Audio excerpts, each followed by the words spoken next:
Welcome to Supersizing Bliss, the podcast where I, Toby Witte, read from my book Supersizing Bliss, How We Have Betrayed Our Homes and the Happiness We Seek. In the last chapter, The Mudroom, I share my take on how we let our cars ruin the entry to our homes. Peter Norton is a US historian, academic, and author, known for a critical view of our society's relationship with the automobile. Peter holds a position as an associate professor of history in the Department of Engineering and Society at the University of Virginia, where he teaches history of technology, social dimensions of engineering, research, and professional ethics. Among other publications, he is the author of Fighting Traffic: The Dawn of the Motor Age in the American City. In 2018-19, Peter was a visiting faculty member at the Technical University of Eindhoven in the Netherlands. He has published work in transportation history and policy, traffic safety, and autonomous vehicles. Peter, in your book Fighting Traffic: The Dawn of the Motor Age in the American City, you take a look of how the automobile took over our streets. And I wanted to see if you can paint a picture of how the streetscape looked like before the automobile took over about 110 years ago or so. How did we appreciate the streets? What took place there? Yes, of course. The A street was very recognizable as such. It was a street. We would recognize it as one. There would be a pavement between curbs. It would be more likely stone block or sometimes wood block or brick rather than asphalt. There would be sidewalks on both sides as well. And yet the differences would be as striking as the similarities. The differences would be the vehicles in the street would be a diverse mix of horse-drawn vehicles, of electric streetcars, and of people walking. In fact, most of the people would be on foot, not on sidewalks. They would be the large majority of the street users, not a small minority. They would be waiting in the middle of the street, which would be shocking to an American today to pick up the streetcar. And to get to the middle of the street, they would walk freely between the curb and the street. While the street was open to everyone, including pedestrians, it certainly was the preference of the pedestrian to walk on the sidewalk and to cross at the corner for reasons of convenience. But there was nothing to keep a person from strolling in. There were no signals, no signs, apart from advertising signs or directional signs, no signs about what to do and not to do. It would have been a quite vibrant place. People's journeys were typically much shorter than they would be, let's say, in an American city today. And the streetcar would make walking practical for both short and long journeys. The streetcar was an augmenter of pedestrianism. And of course, then this gradually changes as automobiles proliferate. Did the shops along the street and other life, how did that engage with the streetscape? So the density of shops would have been much higher than it is now typically. Maybe on Fifth Avenue in New York, the density is still that high, but it's much lower ordinarily now. The shops sometimes sort of bled out onto the sidewalk in the form of signs, merchandise, display cases. And while we have some of that, particularly with cafes and restaurants, this would have been all kinds of things bleeding out onto the sidewalks. Some of the retailers, in fact, would be operating from push carts, particularly in the larger northeastern U.S. cities, rather than from shops. There were, of course, chain stores and A&P, National Cigar Company, but mostly local businesses. You write in your book, when the automobile came about, roughly 100 years ago, the first casualties were, or majority were children. Can you kind of give us an idea? It's unthinkable for us today to see, even the picture, I'm just going to pause it for a second. Even the picture you just painted is much more of people taking over the street, independent of the curb being there, just sort of everywhere. It's for pedestrians. That's where we are. And I picture that the kids took over the street in the same way, just play on it, run across, whatever. Is that how that kind of looked like? First of all, of course, as a share of the population, they were much higher than whether we're talking about Hamburg or Pittsburgh. The number of children was much higher as a share of the population then. And parents, especially mothers, depended on these children to run errands, to get butter, eggs, and so on. Also, the children themselves, I mean, living conditions were such that the indoors were, for most people, crowded, and many people had no yard to send the children to, so the children were out on the streets. And children walked to school. They walked home from school. They often rode the streetcar to and from school as well. And so this norm, which has become recently foreign in North America in particular, was absolutely normal at this time. Now, I know in Germany, there's still a notion that children should have independent mobility, but we have really lost that here. And children had it then. And in fact, the courts were very clear. One of my favorite examples is a case that went before the California Supreme Court in 1871 when a 7-year-old boy was killed by an omnibus, a horse-drawn rail vehicle. The omnibus company tried to refuse compensation on grounds that the child was playing in the street and running. And the California Supreme Court said, absolutely not. Children are entitled to the unsupervised use of the streets as much as anyone else. And it's the job of the omnibus driver to assume that children will be running in the street. So that's a picture of how different this was. And the early response to children being injured and killed was usually taking the form of cautions to drivers of horse-drawn vehicles of streetcars rather than reprimands to parents or even instructions to children. So children were as entitled to the use of the street as anyone else, almost from the time they were capable of walking. That's incredible. You take great pains in your book to take us away from how we appreciate the car and the streets today and kind of dive into what the world was back then and to then appreciate how the car came about. And at the beginning, you describe vividly how they were anomalies on the streetscape. You write how after the First World War, the first 4 years, there were more people killed by automobile accidents than in the war itself. And so they showed up as killing machines. They were called juggernauts, molochs, and similar terms. And so it was not a foregone conclusion, as we might expect from looking back, that they actually won the supremacy over the street. Can you kind of describe how they showed up and how they were appreciated in the first maybe 5 years of the 1920s? Yeah, I mean, this transformation is really in at full speed from the teens before the First World War for the US. I mean, as of 1915 or so, there were already millions of cars, but that pace accelerated. And as the automobiles proliferated, they conflicted with pedestrians. Pedestrians felt entirely entitled to walk where they pleased. This is, of course, goes back to prehistoric times. Yet the automobile had the advantage of speed. People were used to watching out where the rails were because that's where the streetcars went, but the automobile was going anywhere.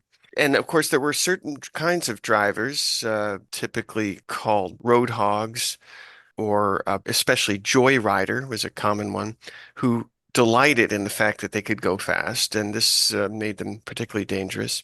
And this, of course, was serving a very small minority of people. So it would depend on the size of the city in particular, but in the larger cities, the fraction of people who could drive a car at all, let alone owned one or were driven in one, was vanishingly small, even as late as 1920, and was still a small minority until after the Second World War. This meant that when people were getting injured and killed, there was no tendency, as we have now, to blame the pedestrian or to blame the parent in the case of a child. In fact, there was an expectation that the pedestrian had to enter the street, especially to board or alight from the streetcar, and especially to cross. And so there was an almost automatic presumption of guilt or responsibility on the part of the driver of the automobile. The cartoons in the newspapers capture this. The editorials written by the editors of the newspaper capture this. And of course, editors have to be very careful. They depend on subscribers and advertisers. And so we can take their editorials as reflecting a much broader segment of the population. People who wrote letters to their newspapers, it's a wonderful way to capture, certainly not a representative view, but examples of views. They were like the social media of their time, these letters to the editor, and they are overwhelmingly hostile to drivers early on. And judges shared in this view as well. Judges typically were very hostile. So there was a perception that a child who was killed in the street, even if the child had run into the street, was an innocent victim of a irresponsible driver who had to be punished. This was equated with homicide, sometimes with murder, and it was regarded as a criminal act. And there was also a certain moral indignation because the automobile was considered a luxury. It was typically called a pleasure car. And as a luxury or a pleasure car, there was no justification for risking others' lives. And this gets you the comparisons with Juggernaut or with Moloch. I think Moloch is particularly the more interesting one because, and it was used many times, because Moloch in the Old Testament was a pagan deity to which people sacrificed their children for the sake of their own prosperity. So it's very much a moral argument enraged at the sacrifice of children. And the verb sacrifice is very common here. These are sacrificial offerings. And that the Moloch comparison is a very succinct way of capturing that indignation. That comparison was incidentally also fairly common in Germany as well. This is most memorably captured in Metropolis, the 1927 silent film where Frater looks at the machine eating the workers and sees Moloch, the modern Moloch. Yes. You can't use this metaphor anymore. People don't know what you're talking about. It was all of what you just described kind of vividly came together for me as when you were describing that there were pedestrians went as far as attacking drivers who just hit a child or a person and like lynch mobs. You shared a letter to the editor where the writer wrote, instead of looking left and right, we should be shooting left and right. I'm afraid this is a very predictable American response. Yeah. But I mean, it kind of really shows how foreign these vehicles were there on the street. You write that at the beginning of the book, you write that before the city could be physically reconstructed for the sake of the motorist, its streets had to be socially constructed as places where motorists unquestionably belong. I feel like that might go sort of into the heart of the book. Can you expand on that a little bit? So I wrote that sentence for a couple of reasons. One is that this book began as a dissertation, and I was expected to engage with a body of rather academic, sociological, theoretical work. And I frankly did that rather reluctantly, but I did find this idea of social construction extremely useful. And for that, a Dutch scholar, sociologist named Wiebe Bijker was particularly useful to me. But this idea, it was particularly useful to me in this setting. And in a way, I changed the idea in using it because in the US, there has been an awareness to some degree that the city was physically reconstructed for cars. And very often, that physical reconstruction was regarded as the cause of this transformation. And that seemed to me to make no sense because you can't justify this physical reconstruction unless you first have redefined the city in ways that make that have sense. And so what the book is about really is how long before the physical reconstruction, which really only got fully underway in the 50s, decades before that, there was an effort to socially reconstruct that. By that, I mean redefine a city as a place that has to welcome cars, and redefine a city street as a place that's primarily for cars. This includes redefining traffic congestion, not as too many cars clogging the streets, but rather as antiquated streets that are no longer up to date for the modern era. And that rhetoric of modernity was necessary because without it, you could not excuse rebuilding an old city for the sake of a car. But if you speak about modernity, you can say, well, this city was laid out in 1810 or something, and therefore it's old-fashioned and we have to reinvent it. Also, traffic safety had to be redefined from how do we protect people from homicidal motorists into how do we make it possible to drive around the city without constantly running over children, to put it bluntly. That mindset shift you laid out there, you describe how that not necessarily came about sort of organically, but rather was forced by different interest groups fighting it out in the Yeah. public sphere. Can you kind of line up a couple of these opposing forces, and how come those that were on the side of the motor vehicle, how they got the upper hand? The usual account of this transformation is that it was an evolution responding to the rising numbers of automobiles. And I think that's dead wrong. And I think it's dead wrong because the people selling automobiles, and I use the word motordom because it's the word they used then. It's also a wonderfully inclusive term. So if I can't use motordom, I have to say things like the automakers, the auto clubs, the auto dealers, the taxi companies, and the road builders. Instead of all of that, I can just say motordom because that's the term they used for that whole list. Well, motordom was convinced as early as about 1922. This is a crucial period, the early 20s, as you've already indicated that you picked up. In 1922, they're recognizing that there's going to be a limit on how many cars they can expect to sell in a given city. One of the first red flags, signs of caution for them, was that there were cities with large numbers of people who could afford cars who were not buying them. And they ask why. You know, if those people had lived in a rural county seat, they would be buying a car, or a small town, they would buy a car. But if they live even in a city like Indianapolis or Harrisburg, they're not buying a car.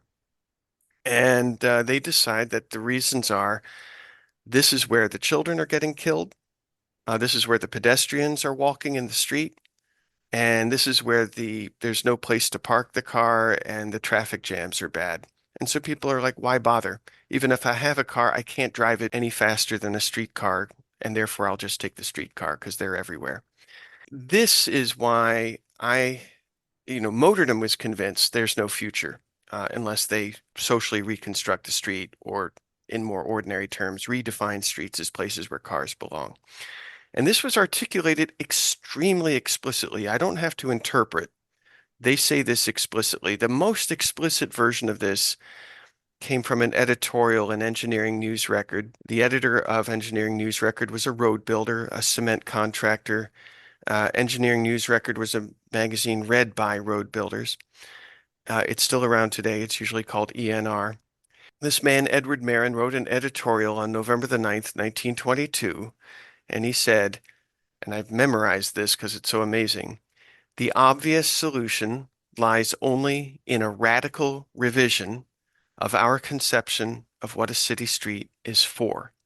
Now, that's a breathtaking statement. He's saying if we want to keep selling cars and not get blamed for killing people and kids, not get blamed for traffic jams, we will have to redefine streets as places for cars. This is amazing on a lot of levels, one of which is basically everybody, certainly in the US, if you ask them what's a street for, they'll say, well, for cars. And now, in effect, it is for cars, but that required a radical revision. Another thing that makes this amazing is that he himself recognizes it as radical. There's even a photograph of this man holding his fist up in a mock radical salute because he says, I stand for this radical revision. This was a sign that Motordom was going to shift strategy. Their strategy until 1922 was let's urge drivers to drive slowly. Let's have well-behaved drivers because when they hurt somebody, we look bad. They gave up on that. They gave up on it because people were demanding ever more restrictions. Marin wrote that letter. His name was Edward Marin. He wrote that letter, or sorry, that editorial in response to a statement by a traffic magistrate in New York City named William McAdoo, who said, "We'll ban pleasure cars south of 14th Street on Manhattan." And he's like, well, this is, I know this is just Manhattan, but that's the beginning of a trend. The next year, 42,000 Cincinnatians signed petitions saying that there should be a city ordinance prohibiting anybody from driving faster than 25 miles an hour anywhere, and that it would be enforced by mandatory mechanical speed governors that would make it impossible to drive faster than 25 miles an hour. So those pressures on automobiles in cities, the low demand and the restrictions, and the legal liability, because if you hit somebody in the middle of the street, then it was still your fault, even if they were running into the street. All of those things made Edward Marin realize we need a radical revision. If he had been alone, it would have died. But instead, other people signed on and agreed. And those people included people like Paul G. Hoffman, a Los Angeles Studebaker dealer. It included others in motordom. They got together and they made it happen. And they were very deliberate about it. You describe how there were interest groups, if you will, maybe in today's parlance, that were forming to fight that. There were parents, safety groups, and similar things that formed. Even some of the, or maybe most of the shop owners were not in favor of the cars necessarily at the beginning. Are those the kind of groups that countered motordom? It's unfortunately a bit complicated in the sense that these groups were themselves divided.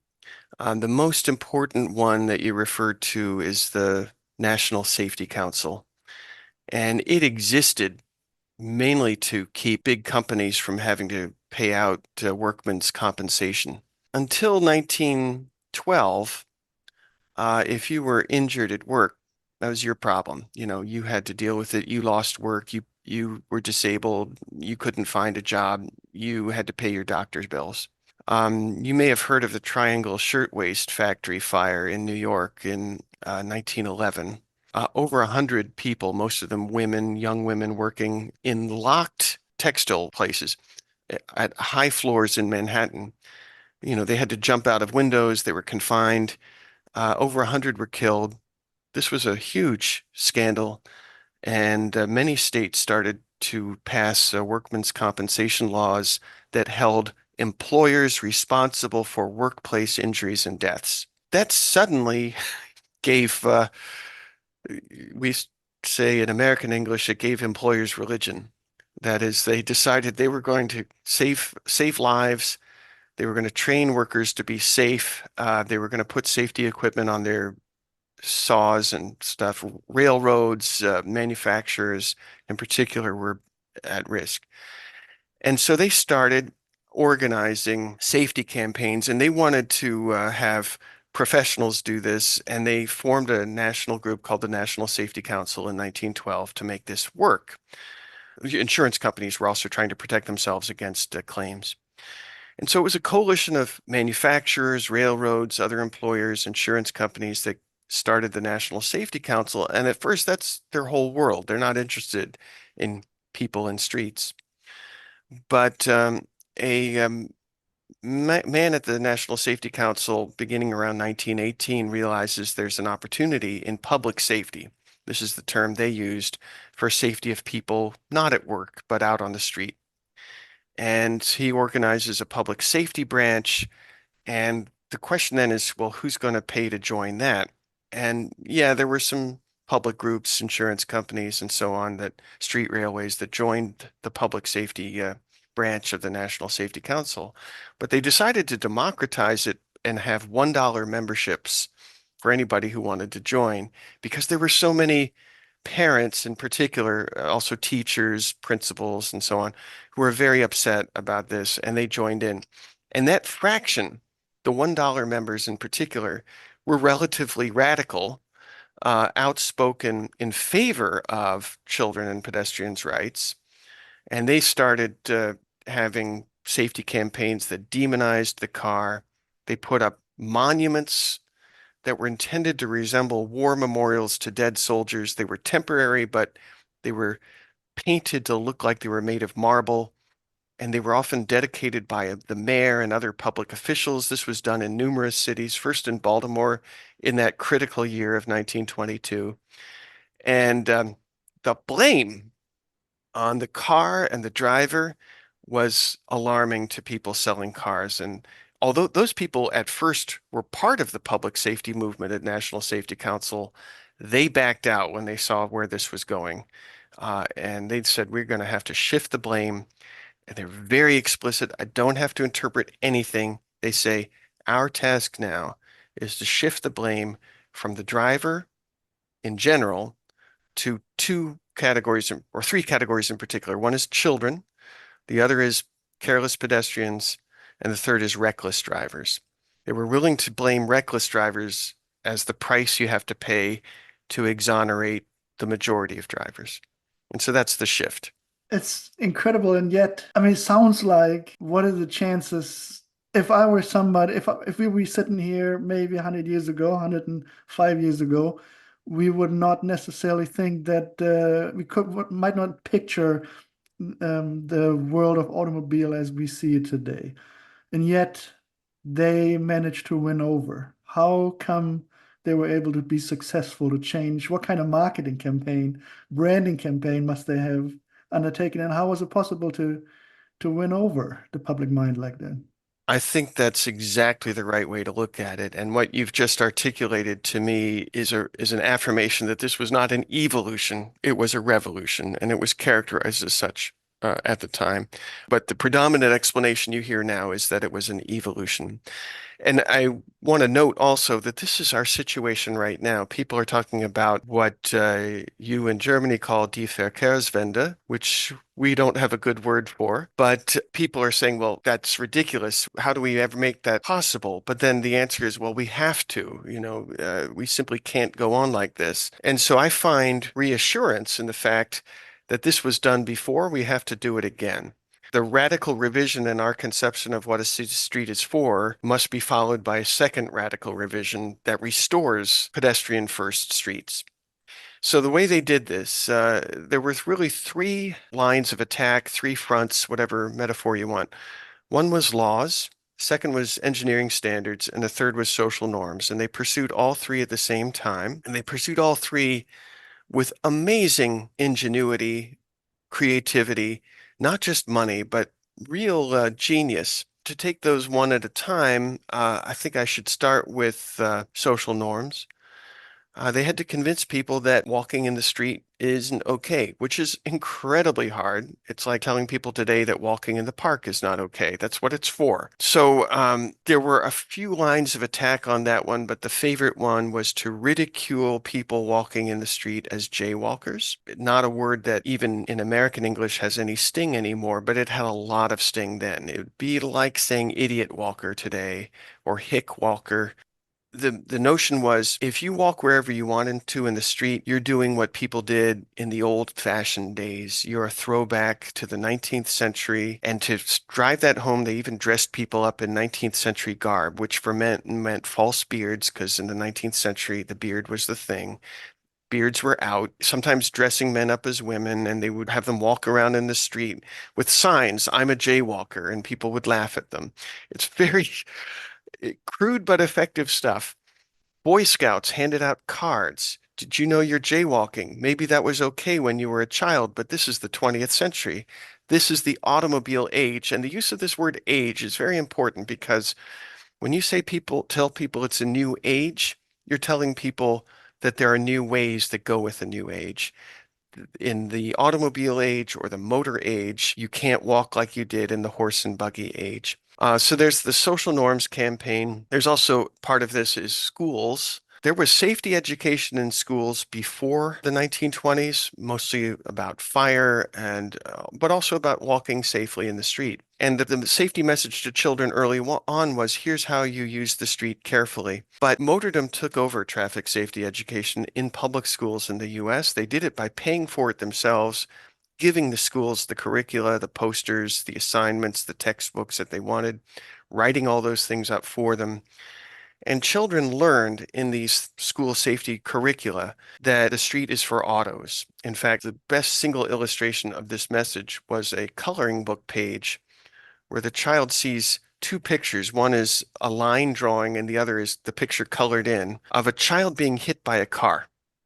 And the child's supposed to imitate the colored version. They're not creativity and originality were not as celebrated then. So the child imitates the colored picture, and every time the child's eyes passed from one picture to the other, the text, "The street is for autos," was there. So the child's literally learning almost at a subconscious level, the street is for autos. School safety patrols were part of this too. There were safety patrols before. Now, American Automobile Association, to my knowledge, to this day, says they invented the school safety patrols.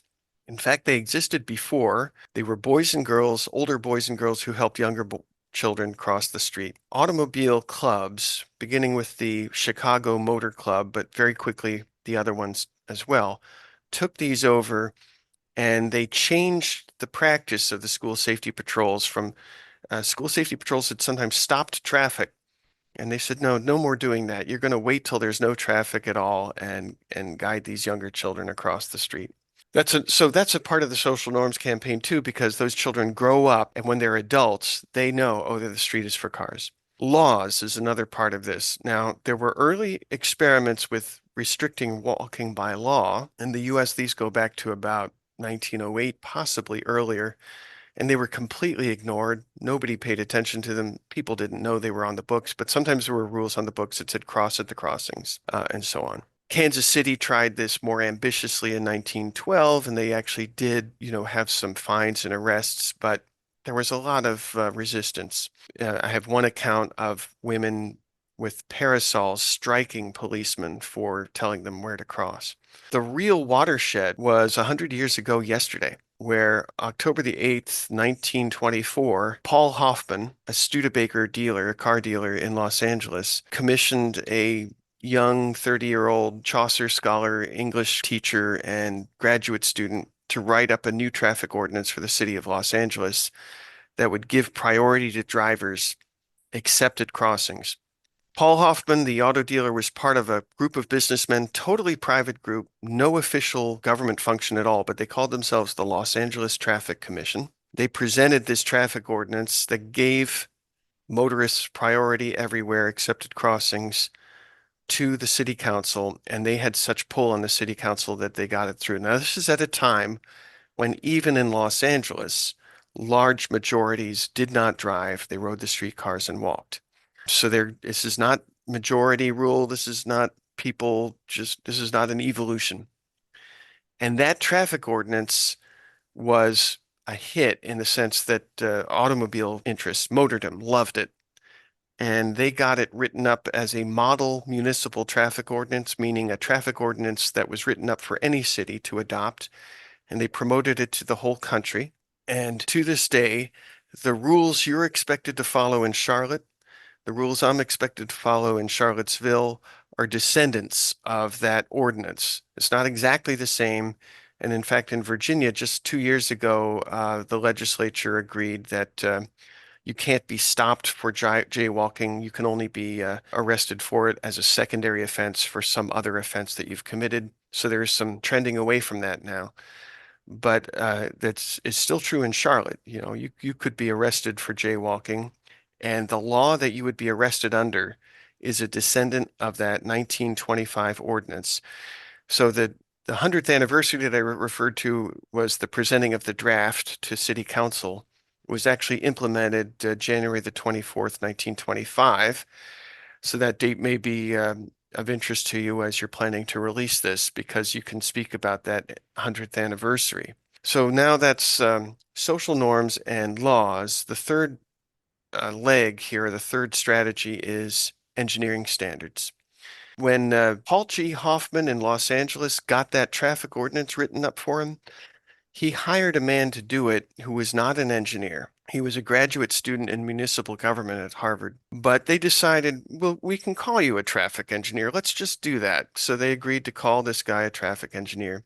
The official title they gave him was traffic consultant, and his name was Miller McClintock. He was 30 years old, and I know he was broke because I found a revealing newspaper article about him, and he needed the money. And so he wrote this traffic ordinance up for Paul G. Hoffman, and then Paul G. Hoffman says, "This has been a big success story for us. We would like to see this go further. What do you suggest?"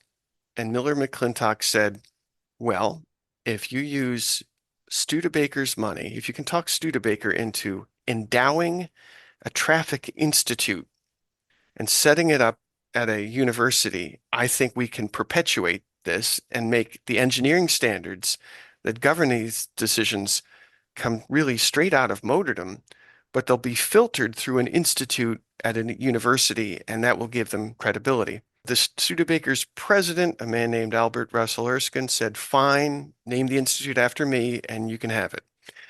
With Studebaker money. So it was 100% Studebaker money. They set it up at UCLA, then moved it almost right away to Harvard, put Miller McClintock in charge of it, and they paid for graduate programs for civil engineers who had just gotten their civil engineering degree, their Bachelor of Science.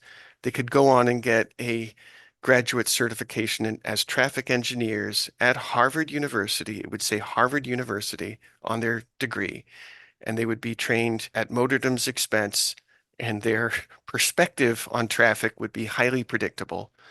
And that's where the engineering comes from. And the concrete form that this engineering took, and I guess that's a literal metaphor, the concrete form was to say, in the automobile age, the way we prevent anyone from getting injured and killed is that we put motor highways through every city. Because on motor highways, we will eliminate, and this is going to sound ridiculous, but this is what they said, we will eliminate 98.5% of all traffic deaths. Why? Because on a highway, you don't have intersections where people crash this way, and you have one road passes over the other, and there's no pedestrians allowed on the highway. And we can have a middle divider so that you can't have a head-on collision. Now, they weren't dumb. They knew that people will drive faster on these, and that means fewer accidents, but more lethal accidents. But they let that go. Miller McClintock called these foolproof highways. They also said this will eliminate traffic congestion. So that's now social norms, laws, and engineering standards. Those are the three angles, and that's a short version of each one. Absolutely mind-blowing. I'd like to go down the road of the engineering a bit. You were talking about this kind of highway style changes before we go there, and I feel like which leads sort of to the question or to the garden cities, to the suburbia that we see now. Before we go there, one of the first changes you describe in the book that the question was, how do we get more cars into the downtown? And I thought it was fascinating. You kind of described in my head, it was sort of a slimming down of the curb.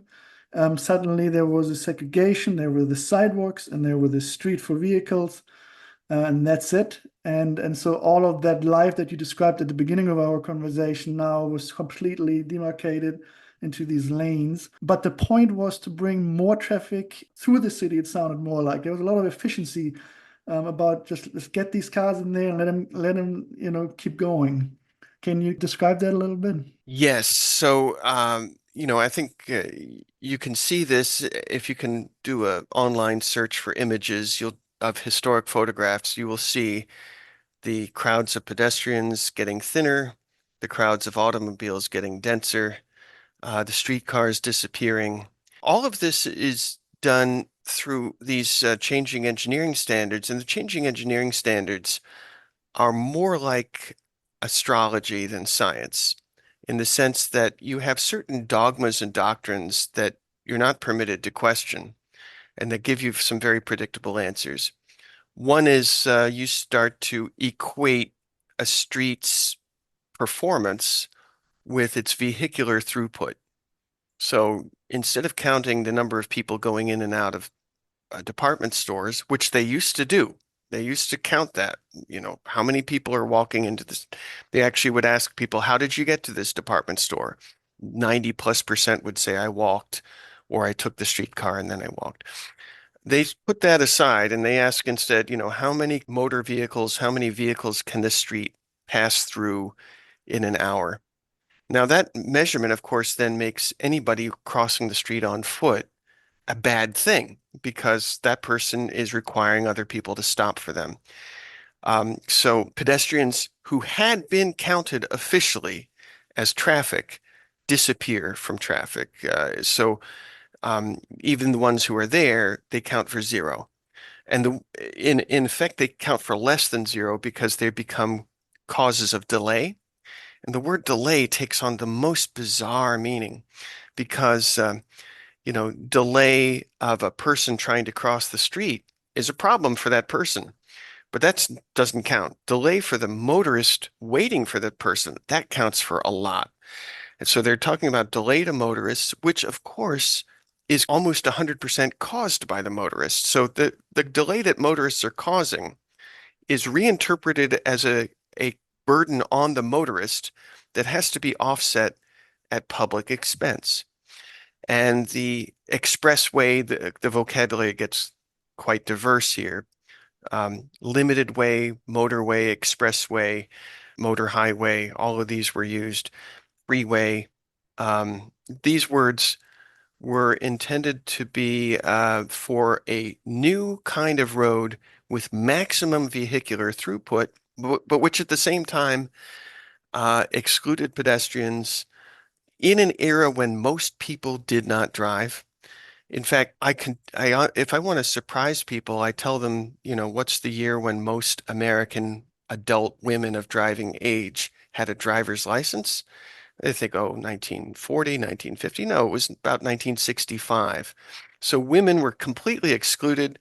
The men working on this would routinely talk about everybody or what people want, and what they meant was drivers like them, men. And of course, also putting expressways through cities does nothing for the driver, even who wants to go into the city, because you get off the expressway, there's no place to park. And in fact, there was federal and state money for expressways, but no federal or state money for parking, which put a lot of pressure on property owners to clear land for parking, for which they could charge a lot of money, which also saved them on their property taxes. So if you had a building, you paid property taxes based on the value of that building. And if you were finding that burdensome, you could burn it down for insurance, or you could bulldoze it, and no more property tax for an expensive building, just for a parcel of land. And now you can make good money parking cars on it. So you can see a gradual erasure of the American city that's really shocking. And it's still very apparent in any Google satellite view search. You'll see in American cities, there's this uniform black gray sheen of all the parking everywhere. It's astounding.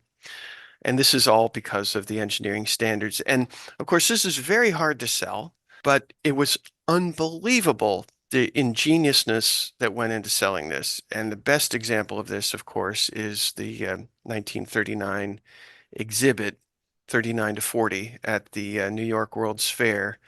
General Motors Highways and Horizons Pavilion showed you what they called the city of tomorrow, the city of 1960. And you got to watch it as if you were flying an airplane and looking out the window. You'd pass slowly by and see this city where 100% of people are in motor vehicles. There's no traffic jams, no parking problems. It's a wonder world. They call it that, a wonder world delivered by this engineering, new kind of traffic engineering. They spent a lot of money on that model. Miller McClintock was a consultant on that model. That's where we get the this vision from. And we're 2024, they're still selling us Futurama. It was striking to me how similar that pictures of the model you shared in the book, how similar that is to certain parts of today's cities. I mean, it looks like one on one. Yes, I think you're exactly right, but I would offer a couple of exceptions. One is you don't see in those models the vast surface parking lots or even parking garages because it was a model. It didn't have to work. In fact, there were moving cars in the model, and they followed a groove in a track, and they never had to park because when they got to the end of the track, they went underneath and came back to the starting point.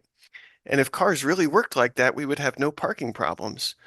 And of course, that's is how a moving sidewalk works, which is why, people can move around like that. But for cars, they just go back under their track and start over again. So there's no parking in the Futurama model. That they had a second round of this in 1964 at the New York World's Fair. There was Futurama 2, and by then everybody knew about the parking problems, so they couldn't hide it. So they had in the model 20-story parking garages all over the city, and they said this will solve everything. And of course, you can't have 20-story parking garages because of getting in and getting out. Well, so you just took us into the Eisenhower administration and the beginning of what we know today as the interstate freeway system, let's call it. So we're here today now. This is such a fascinating look at how the motor age came about. It also make reading it made me feel like seeing it as such as the motor age and thinking, okay, has been 100 years. I'm sure there'll be changes afoot. I wanted to ask you a few sort of questions of today to kind of like relate it to how we think about the motor age today. Maybe to kind of break it open, I had to think about the motor scooters in the cities today. You must Mhm. have, they came about all of a sudden. Mhm. Everybody, there's pro and con fighting about it or whatever. They're causing problem, they're causing issues, and they're misusing the way the streets are supposed to be used today. It must have seemed to you as like, oh, 100 years later, this is like a live show of what you had dug up. What happened 100 years ago, now happening again now. Yeah. Did that sort of open up something for you?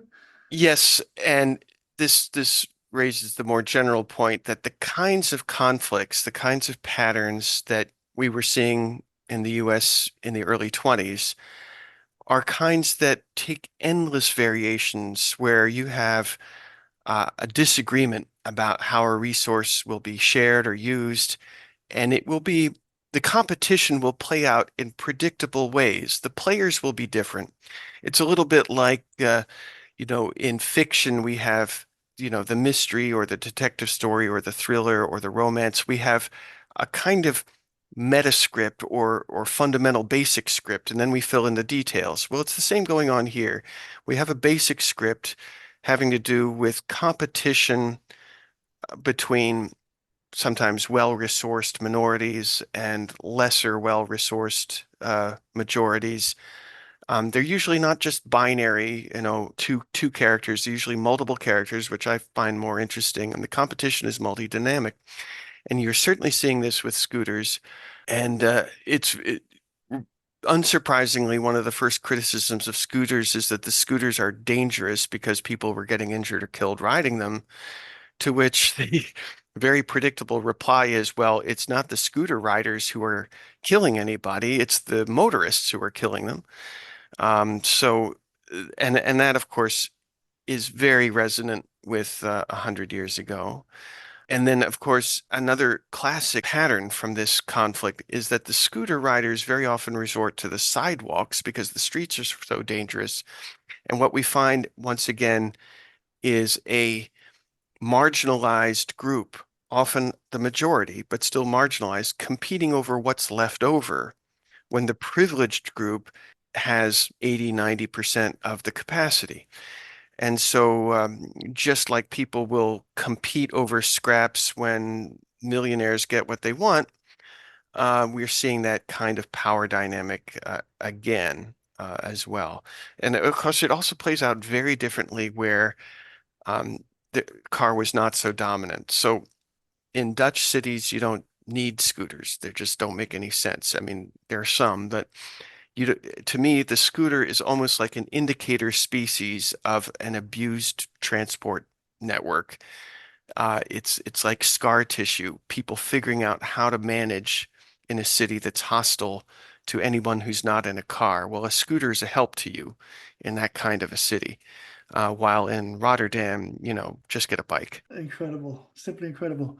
I hope it's fair to maybe characterize you as a historian, mainly or partly, but I'd like to see if you're willing to pick up a crystal ball and see maybe what your expectations might be, or how you could picture a change, or maybe is there an after the motor age and how that might look like? So, yeah, I do think of myself primarily as a historian, and I don't see any contradiction between being a historian and looking to the future. In fact, I would go a step further and say that no one is competent to talk about the future unless they're a historian. I don't mean a historian with a degree in history. I mean a historian who has studied the past, whether professionally or personally, because that is the only indispensable guide to the future. And I feel that has to be said because we're immersed in visions of the future that have been created for us by people who have often complete ignorance or even contempt of history. They are selling us futures. And in fact, the selling of the future is an invention of the struggle we've been talking about. So you asked very early on about the public relations efforts. Well, there was a breakthrough moment back in the 1930s, really in the late 20s. There was a vice president at General Motors. His name was Charles Kettering, and he was an engineer, electrical engineer, also a chemist, first class engineering mind, as well as a vice president at General Motors. And he hit upon an insight that we live with every day today in 2024. Back in 1929, he wrote an article. Now, this is the 1929 is a crucial moment because this is when General Motors is just starting to pass Ford. Ford was number one in the world in automobiles until about 1927, 26, somewhere in there. General Motors passed it, and Charles Kettering kind of explains why in this article. He wrote it for Nation's Business, a journal for businessmen in 1929, and the title says it all. The title of this article was Keep the Consumer Dissatisfied. By that, he meant not just dissatisfied completely, but strategically dissatisfied, because then you have something to sell them to give them that satisfaction. And then you have to be careful that when you sell them that thing that satisfies them, that satisfaction is transitory. Then they'll have to buy something else. Now, Ford sold only Fords. Okay, we sell Fords. General Motors applied this idea, and they did it before he wrote this article. The idea was, oh, we don't sell General Motors cars. We sell you a Chevrolet. But then a day's going to come when you feel a little embarrassed because your neighbor has a Pontiac, so you're going to get one too. And then uh, originally that was the Oakland Pontiac. They changed the names a little bit. After that, you can get an Oldsmobile, and then you're that Oldsmobile is still going to be running just fine, no problems, but you'll trade it in for a more expensive Buick because you need people to know that you got that promotion. You're not just anybody. And then, of course, at the top is the Cadillac. They called this the ladder of success, and it was an attempt to apply this idea of strategic dissatisfaction. Now, that's the level of the automobile, but Charles Kettering had the idea that this doesn't apply just to automobiles. It applies to our future where we can sell ever more automobiles because what we have to do is make people dissatisfied, not just with their Chevrolet so that they'll buy the Pontiac. We have to make them dissatisfied with Pittsburgh so that they'll rebuild it. We have to make them dissatisfied with Chicago so that they'll rebuild it for the car. How do you do that? Well, you show them a future where everybody drives everywhere all the time. There's no traffic jams, no red lights, no parking problems. You park for free at your destination. There are no crashes. Now, I think Charles Kettering knew that was an impossible mission. I have reasons for that, but I can set those aside. Doesn't matter. In any case, it was a totally impossible vision. You cannot do that. I mean, Euclid and geometry will tell you why you can't do that. So what Kettering said is, that's okay. We'll show them this future. They'll strive to get there, but that future will always recede as they approach it, which is fine because it's the approaching that means sales. If you ever get there, we lose because then nobody has to buy anything anymore. And he took this analogy to the point of comparing it to the horizon. If your destination is the horizon, you'll walk forever. That was the idea. And he even called the pavilion at the New York World's Fair, the General Motors Pavilion, the Highways and Horizons Pavilion. And he explicitly evoked this metaphor. People going to this exhibit would hear about ever new horizons. And so we have been in the US more than any other country racing toward this horizon, in the process erasing our cities, in the process basically making it a necessity of life to drive every day. In eradicating affordable housing, we have a substitute affordable housing policy, which is that people live 50 miles from work. They go as far out as they need to get to affordable housing. That's why Charlotte is a sprawling city. And now people are compelled sometimes to drive 100 miles a day, which is ridiculous. And of course, Americans drive on a per person basis far more than anybody else in the world. The average American drives twice as much as the average German, which is incredible. It's just absolutely unsustainable. Now, this is all a long way of saying um, this idea that you sell the future, not just the product, but a future in which the need for that product is limitless, is absolutely with us today. General Motors is at it. In 2010, they came up with an exhibit in Shanghai with their Chinese partner company called SAIC, where they showed the Shanghai of 2030, 100% of people are in robotic cars. Totally impossible. They said there would be zero emissions, and the movie shows you lots of windmills. You're supposed to think, oh, that's why it's zero emissions. They even show you a car, and with graphics, they make it appear that the car is getting its power from photosynthesis, which is the stupidest idea you can conceive of. But this is, it has a sort of synthetic leaf on the roof, and that's why it's going, 100 miles an hour. They're doing it now as recently as 2 years ago. General Motors started an ad campaign. You can find it online where they actually show you the 1939 exhibit and say, "We're still working on this, people. We're getting there." There's a song, "The future looks good," I think it is. It's just breathtakingly strange. Now, so my point is, and not just General Motors, all the companies involved, the tech companies, the automakers, the American companies, the European companies, the Asian companies, they are all working at convincing us all that robotic cars will finally deliver this. And there's a very significant pattern here, Toby, in the sense that there was a credibility problem with all of these visions. And the way they dealt with the credibility problem every time was to invoke amazing tech. So in the New York World's Fair exhibit, radar, they didn't, what they called radio electronics was actually an essential part of that exhibit. It didn't end up having any part to play at all in cars, but they kind of waved their hands at it. In the 64 exhibit, Futurama 2, transistors. Transistors are going to magically make this work. It didn't. Transistors did nothing for the car except give you a radio, but they just point their hands at it. They did it again in the 1990s. There was a huge boondoggle. A version of it happened in Europe too, but here we called it smart highways. And smart highways were supposed to eliminate traffic congestion. People forget this. We spend billions on smart highways and have nothing to show for it. I mean, literally nothing.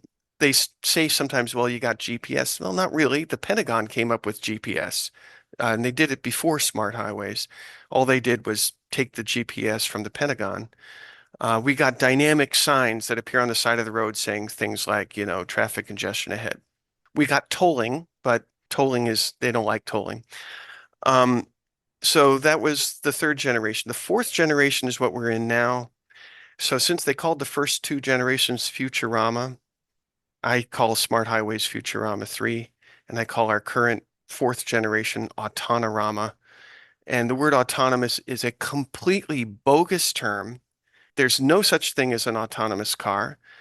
It's absolutely bogus. What they mean, of course, is a robotic car.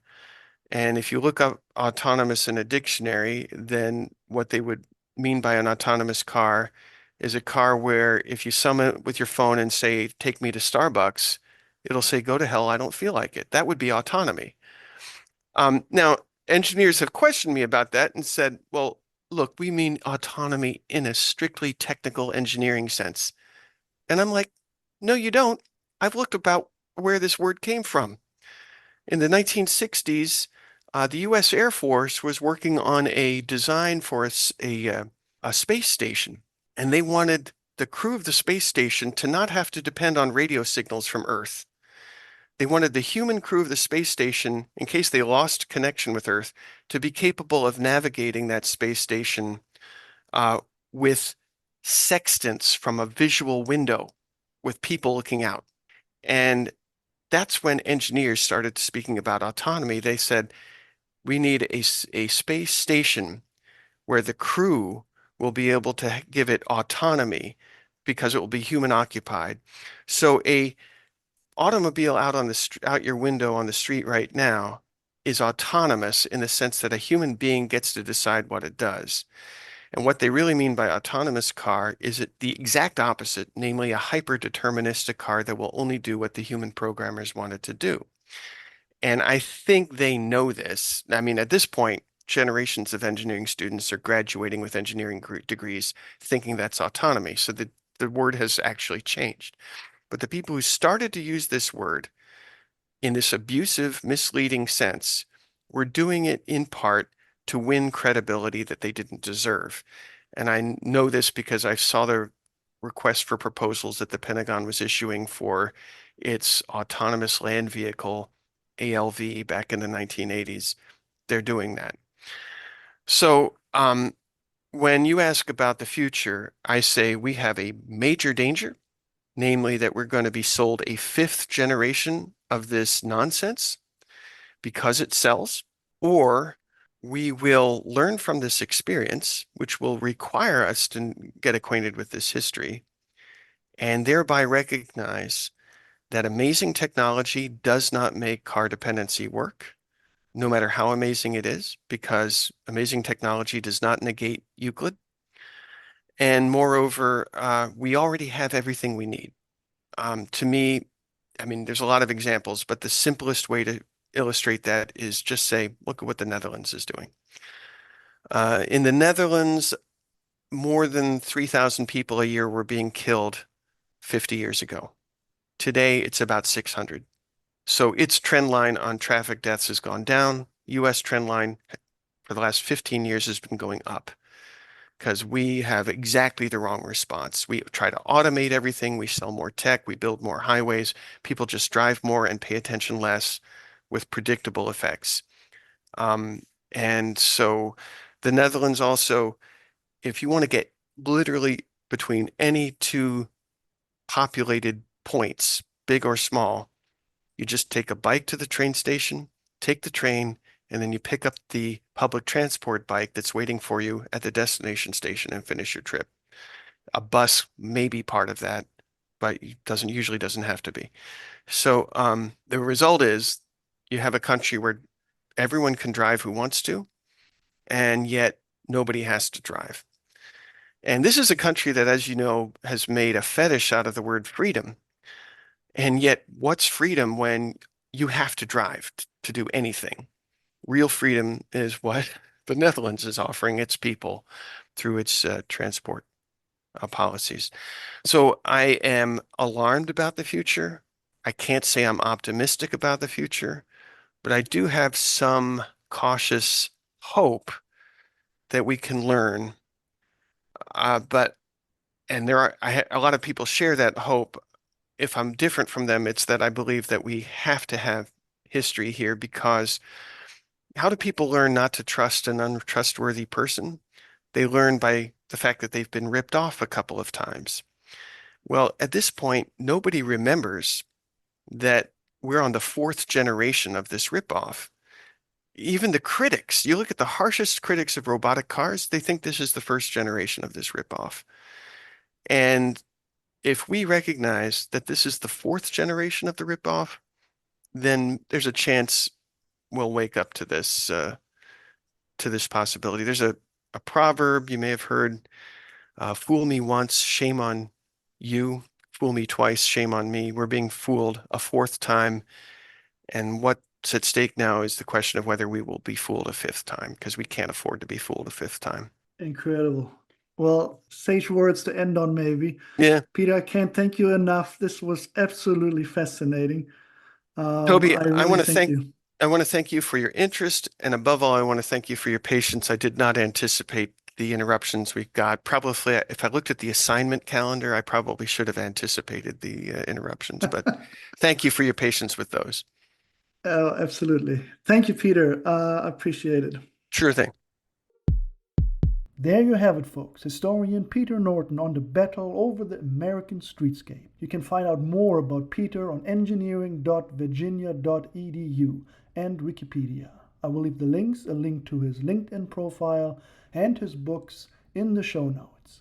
I'm your host, Toby Witte, author of Supersizing Bliss, How We Have Betrayed Our Homes and the Happiness We Seek. Please go to supersizingbliss.com to order a copy of my book and find more information. When I don't talk to you, I design sexy, modern, sustainable homes in North and South Carolina and adjacent areas. Subscribe, leave a comment, and click on the links in the show notes.